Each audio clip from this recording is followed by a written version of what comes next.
আসসালামু আলাইকুম রহমতুল্লাহ। প্রিয় ওমান প্রবাসী ভাই ও বোনেরা, আজকে হলো জুলাই মাসের 11 তারিখ 2025 সাল, রোজ শুক্রবার। বাইরে ভাই, ওমানের ইতিহাসে এত বেশি পরিমাণে টাকার রেটটা কখনো কিন্তু কমে যায়নি। মানে গত 2-1 দিনের তুলনায় টাকার রেটটা এক লাভে প্রায় 4 থেকে 5 টাকার মতো করে কমে গিয়েছে। জি হ্যাঁ বন্ধুরা, অবিশ্বাস্য হলেও সত্যি। আসলে দেশের টাকার মান যখন উন্নতি হয় তখন বৈদেশিক মুদ্রার রেটটাও কিন্তু অনেকটাই কমে যায়। আবার দেশের টাকার মান যখন ডাউনে যায় তখন বৈদেশিক মুদ্রার রেটটা বেড়ে যায়। তবে ঠিক তারই ধারাবাহিকতায় বিশ্ববাজারে সকল দেশের টাকা রেটটাই কিন্তু কমে গেছে। তো আজকে যারা, শুরুতে জানিয়ে দিচ্ছি ওমানের স্বর্ণ রেট। আজকে যারা ওমান থেকে 24 ক্যারেটের প্রতি গ্রাম স্বর্ণ ক্রয় করবেন 42 রিয়ালের মতো করে পাবেন। 22 ক্যারেটের প্রতি গ্রাম স্বর্ণের দাম 39 রিয়াল 300 পয়সা। এটা ছিল ওমানের একটা কোম্পানির রেট। আরেকটা কোম্পানিতে 24 ক্যারেটের প্রতি গ্রাম 41 রিয়াল 289 পয়সা।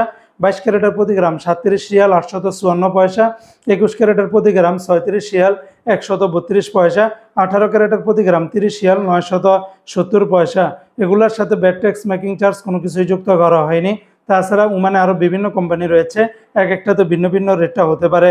আজকে যারা ওমান থেকে 1 রিয়াল বাংলাদেশে পাঠাবেন সকল এক্সচেঞ্জগুলোতে 312 টাকার ভিতরে পাবেন। জি হ্যাঁ বন্ধুরা, যেখানে আগে 317 টাকার ভিতরে ছিল বা তারও বেশি ছিল, এখন বর্তমানে এক লাভে 312 টাকার ভিতরে নেমে এসেছে।